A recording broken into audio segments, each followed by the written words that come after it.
Imagine you're walking down a dark street. Everything seems normal until you suddenly realize something disturbing. It's not the alley that threatens you, but the routine you carry within. What if I told you that the automatic repetition of each day, even spiritually, can be more dangerous than any external shadow? The deepest sources of Judaism and the Bible warn us that routine is not innocent.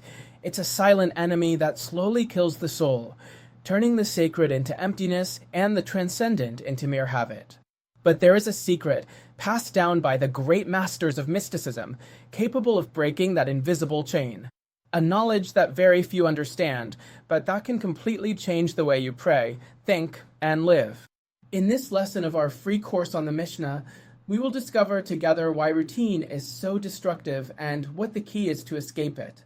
What you are about to hear is not just another theory. It's a warning and an opportunity. This is Abel Flores speaking, and without further ado, let's begin. And with this teaching begins today's class. Mishnah Berakhot 4.4 says, Rabbi Eliezer says, "He who makes his prayer fixed, his prayer is not a supplication." Rabbi Yehoshua says, "He who is walking through a dangerous place and cannot pray the entire prayer, let him pray a short prayer and say, 'Redeem, O Lord, your people, the remnant of Israel, at every step. May their needs be before you. Blessed are you, Lord, who hears prayer.'" This Mishnah belongs to chapter 4, which regulates the Amidah as the most important prayer in Judaism. Please do not confuse it with the recitation of the Shema, which is a unique and separate commandment. In this Mishnah, we discuss exceptional situations, such as traveling or danger in the street, where abbreviations are permitted. The main Talmudic development is in Berakhot 29b, 30a, for those who want to delve deeper into the Gemara. One of the key concepts we need to explore is fixed prayer. What is tefillah Keva, which translates as fixed prayer as routine, always the same? The Gemara offers non-exclusive definitions, one for whom his prayer is a burden he seeks to rid himself of. And the Gemara also says, one who cannot introduce anything new, in Hebrew, chaz, into his prayer, that is, praise without kavana, intention, or a supplicatory tone. We will delve into this point specifically later. But there is also a second topic. What does parashat ha'ibr mean? The Gemara offers derashat, semantic plays on ibr, such as, even when God is full of wrath, evra, like a pregnant woman, yubra, may Israel's needs be before him. This is just one example of a play on words with similar Hebrew letter roots, which lends semantics or meaning to the interpretation of the text. Or, even when Israel transgresses over him, may their needs be before him. The famous medieval Jewish exegete Rashi understands the Hebrew word Keva, which we said means fixed, as a rigid, procedural recitation, devoid of supplication, and he includes the definition that it introduces nothing new. So the prayer loses its character of tachanunim, supplications, which according to him is the essence of praying, supplicating, and asking with devotion. The Rif and the Rosh, two other great exegetes of Judaism, present the sugya of Ketzara prayer and its practical application, replacing the Amidah in danger and then completing it when possible. Their summaries are the basis for subsequent sak. The Mary on Berakhot 29v emphasizes that Keva is opposed to kavana, praying as a burden denatures the Amidah, which demands an attitude of supplication. That is, and remember this, Keva, which means fixed or fixed, is the antonym or opposite of kavana. Rambam, Maimonides, systematizes the case of danger and the abbreviated prayer within Hilchot Tefillah in his Mishnah Torah. If he cannot pray the Amidah, he says the short prayer on the way and completes it later when he regains his composure. The practical codification will be crystallized in Shulchan Aruch 110. And the Gemara also records alternative formulations of short prayer, for example, a version by Rabbi Eliezer, "Dear will in heaven, and grant peace to those who fear you," illustrating that the essential feature is brevity with supplication in the context of risk. Shulchan Aruch, Aruch Haim 110, authorizes the Ketzara prayer while one is traveling, preferably standing if possible. Upon reaching a safe place, recite the entire Amidah. and it details the prayer of the traveler and other prayers for entering and leaving the city, the house of study, and the bath, which are short prayers. Because remember what we studied in the last class, Berakhot 4.2, where when we studied the teachings of Rabbi Nechunia, it is taught that a door or gate in our physical world represents boundaries and changes in space. But in the spiritual worlds as well, only they are metaphysical forces that we do not see, because as above, so below, this is what he refers to. So when you cross a door onto the street or enter some unknown or disreputable place, upon crossing the door you are spiritually speaking already in another dimension, in another realm, in another jurisdiction. This is the secret of the mezuzah, or the scroll with Torah verses that has been placed on the doors of the children of Israel since biblical times. Now, the Mishnah Berurah and Aruch Hashelchen, following 110, specify that the Ketzara Tefillah, or short or brief prayer, is only substituted when there is truly no safe possibility of an Amidah, if it is possible later. The normal Amidah should be prayed. Now, as we've already said, Keva is the opposite of Kavana. Keva equals rigidity and automatism, while Kavana equals intention and supplication. The Mishnah doesn't criticize the fixedness of the text per se. The Amidah has a fixed text, but rather the reader's mechanical attitude. Because the fixed text is a guide so that the person praying knows what important topics to pray about and doesn't pray for trivial matters. That's why the Gemara defines Keva, which in Hebrew means fixed, as burden or without internal novelty, not as using established formulas, which is valid because they are like mantras of Hebrew prayer. In fact, those are the famous Kavanot of Kabbalah. But in this teaching, the Mishnah, we are also speaking of the short prayer, which is situational, preferably in an emergency due to danger. Its core, to ask for redemption, and that needs be before you, closing with blessed. Who hears prayer? That is, the generic blessing of listening, which condenses the Amidah.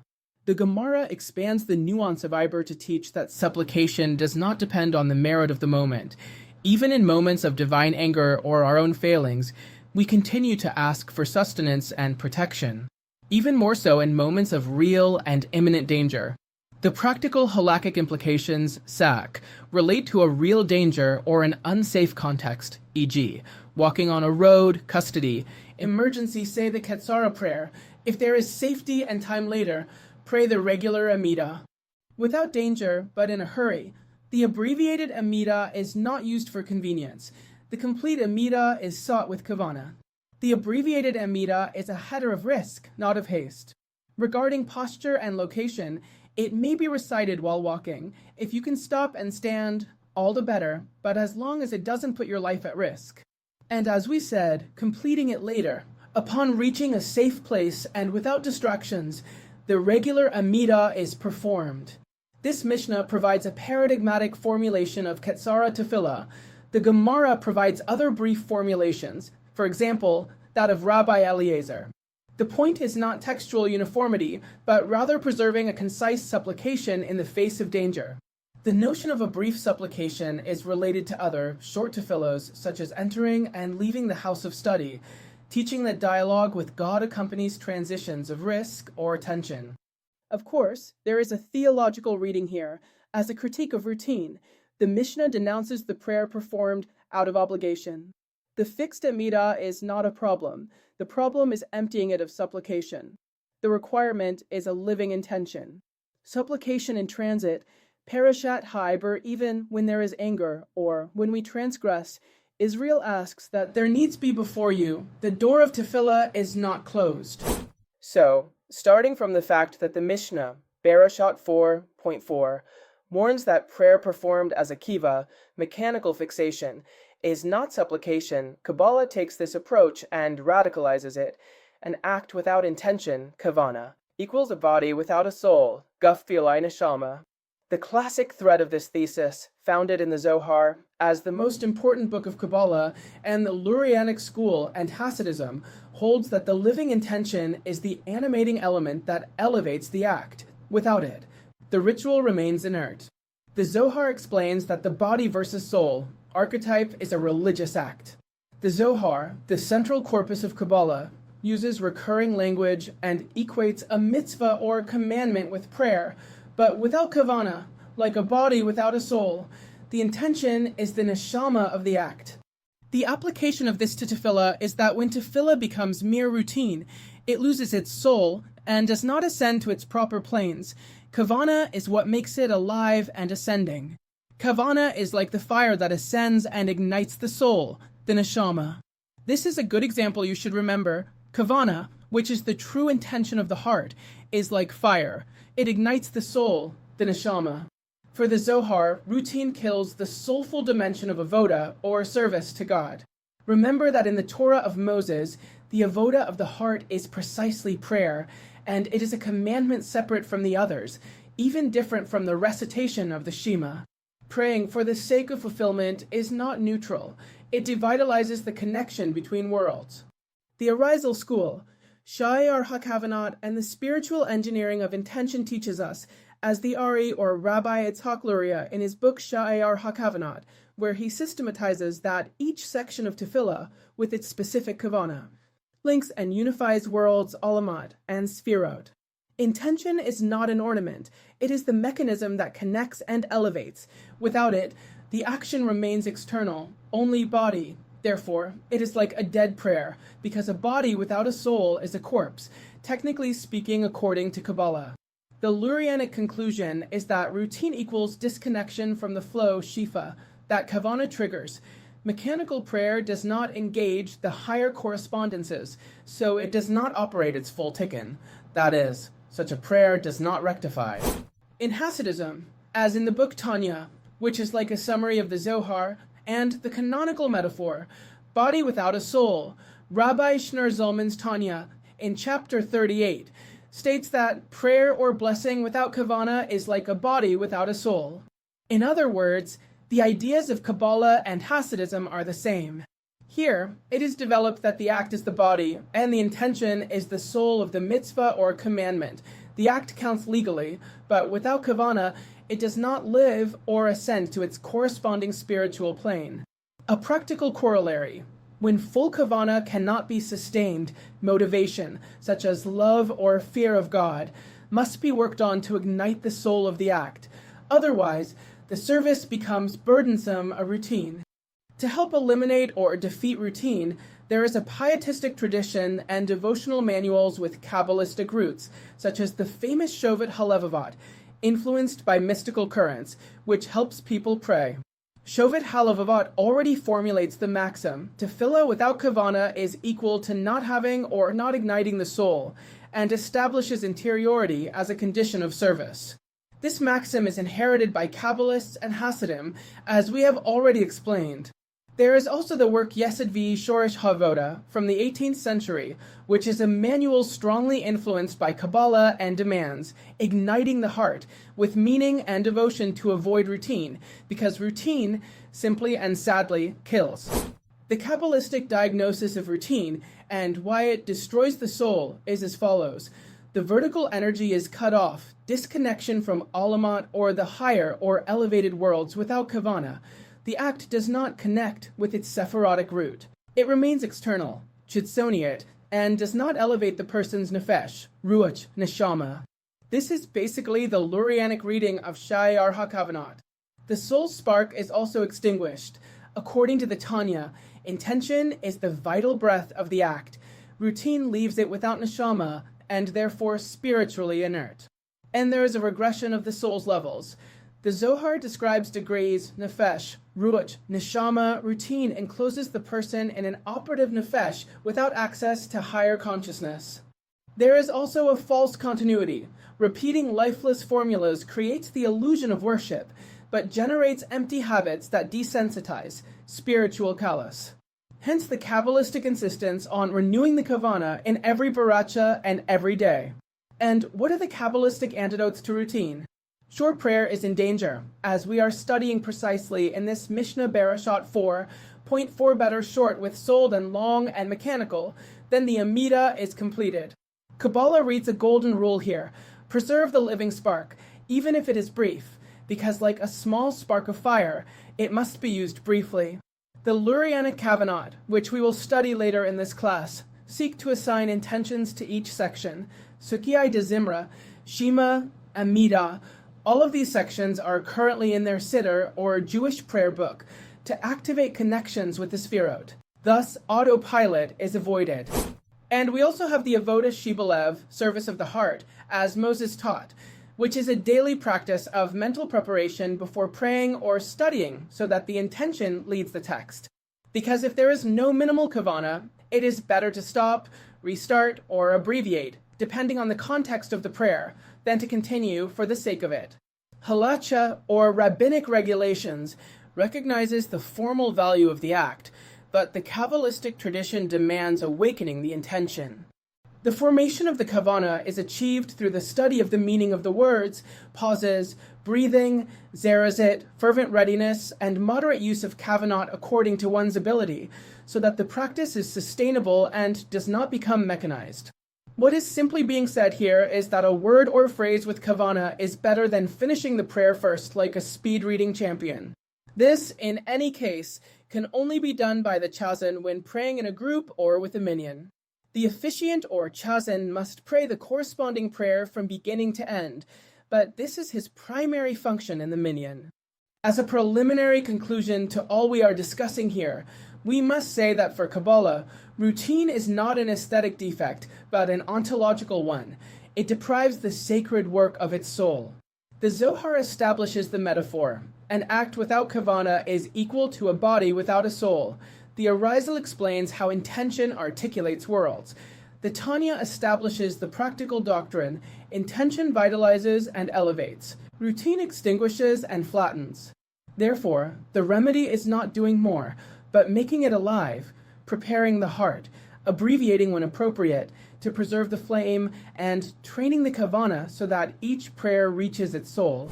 Now, we're approaching the second part of this class, where we'll conduct a contextualized study of the second teaching of this same Mishnah, Berakhot 4.4, on the brief prayer in situations of danger, applied to the historical context of the Jewish diaspora and its halakhic and existential implications to this day.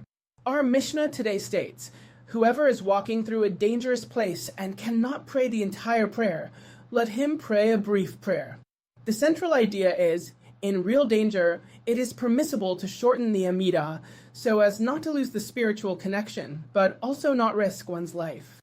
But everything we see in the Mishnah has a historical context, from the temple to the diaspora. The transition from centralized worship to portable worship, because before 70 BCE, ritual life revolved around the temple in Jerusalem. Prayers, although they already existed, complemented the sacrifices, as we have taught in previous classes of this course, classes that, by the way, you can watch again whenever you want by going to the Kodago Able YouTube channel and accessing the video list.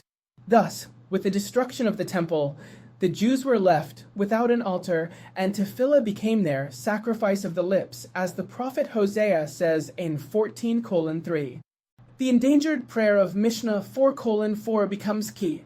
In the diaspora, the Jew is no longer in his homeland or in a safe environment. He must carry the altar in his mouth. After the year 70, communities settled in cities around the Mediterranean and Babylon.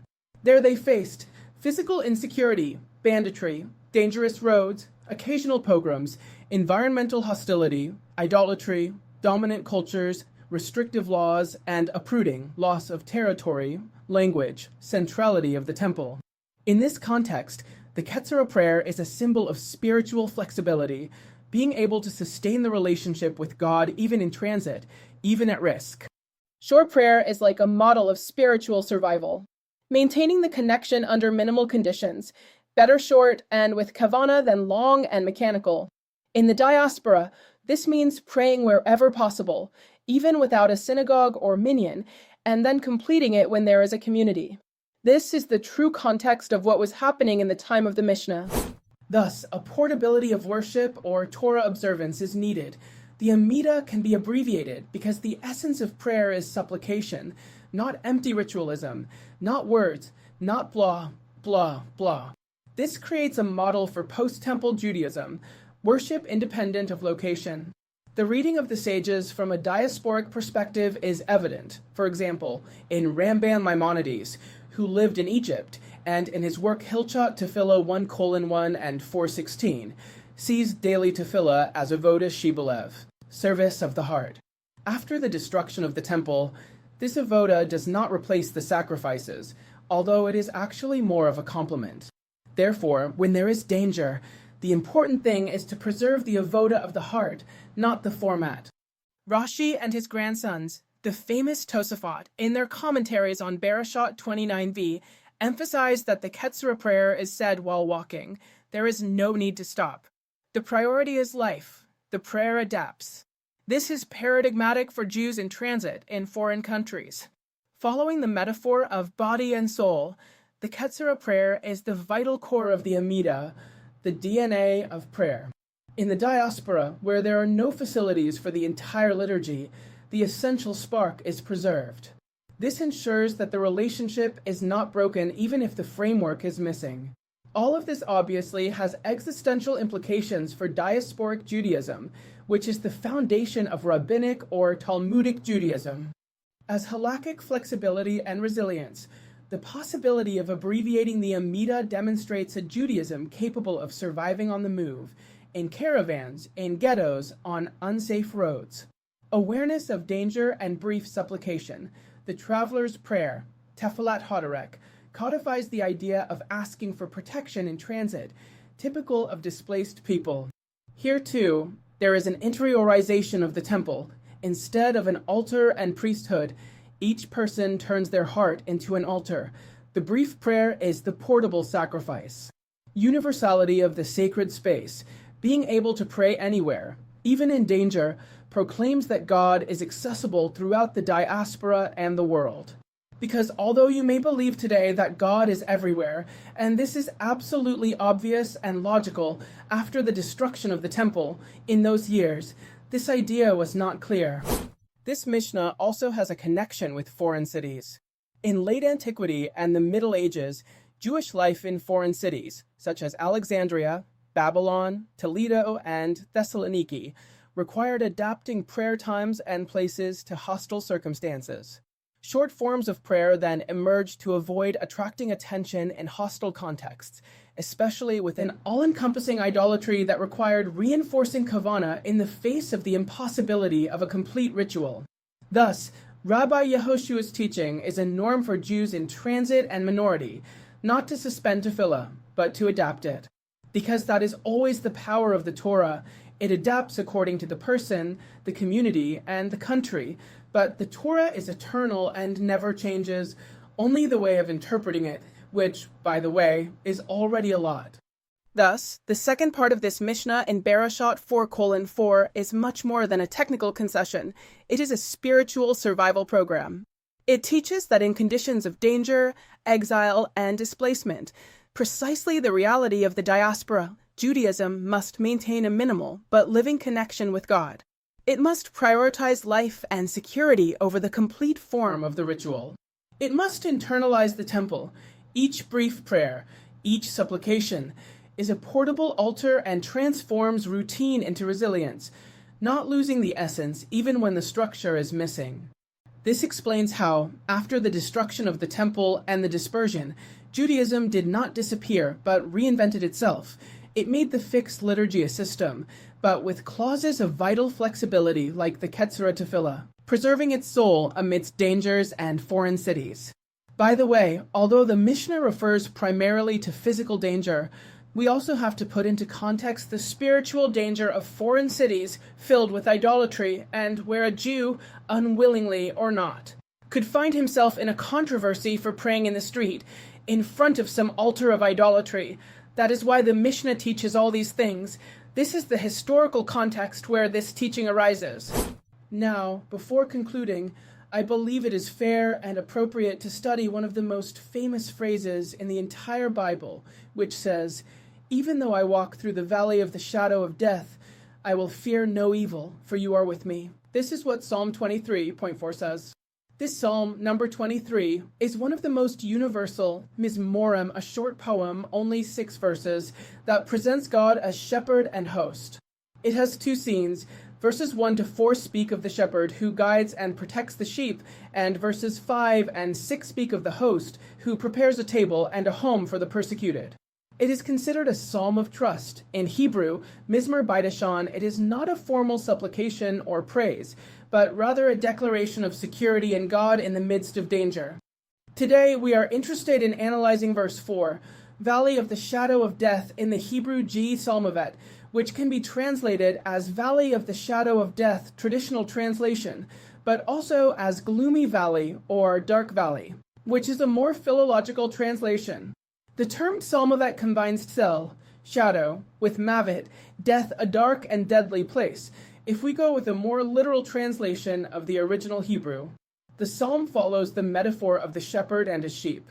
In the land of Israel, deep valleys are dangerous ravines with predators and bandits. The valley of the shadow of death is the most dangerous step in the shepherding journey. But in the spiritual sense, it symbolizes extreme situations of danger, distress, sickness, or persecution. The psalmist affirms that even there I will fear no evil, because you are with me, not because of the absence of danger, but because of divine presence. Classical rabbinic interpretations, such as Rashi's, interpret the valley of the shadow of death as dark places where enemies and bandits lurk. Even there, David trusts. The Radak, David Kimchi, says this psalm is a metaphor for any mortal danger, including war. The point is absolute trust in God. Metzudat David emphasizes that the verse speaks not only of external dangers, but of every situation of deep anguish. The Zohar and later commentators see in Psalmavet an allusion to the realm of the Sitra Achra, the other side, spiritual darkness. Walking through this valley means traversing zones of dinim, severe judgments. The phrase, I will fear no evil, is a declaration that the divine presence, Shekinah, accompanies even in these states, softening judgments. The rod and staff, following the verse, your rod and your staff, they comfort me, are, according to Kabbalists, symbols of Chesed and Gevurah, a balance of mercy and discipline that protects the soul. In the post-exilic and medieval Jewish experience, this psalm became a prayer of trust in exile and persecution. It is recited at funerals and in times of danger, reminding us that God accompanies us in the diaspora and in death. Just as the Mishnah, Berakhot 4:4, envisions the practice of Ketzara, tefillah, for physical danger, Psalm 23 offers the emotional and spiritual framework for facing it. Protection is not the absence of danger. The valley remains dark, but there is divine company. Active trust. It is not resignation. It is walking with courage because one perceives the divine presence. Psalm 23 teaches that in the valleys of the shadow of death, whether personal crises, exile, or persecution, the key is not the absence of risk, but the awareness of divine company. For Jewish tradition, this verse became a symbol of spiritual resilience, the confidence that, even outside the temple, Jerusalem, and the land of Israel, even in the diaspora, even in real danger, the Shekinah accompanies and protects every person who has faith in God. This concludes today's class. Until the next video.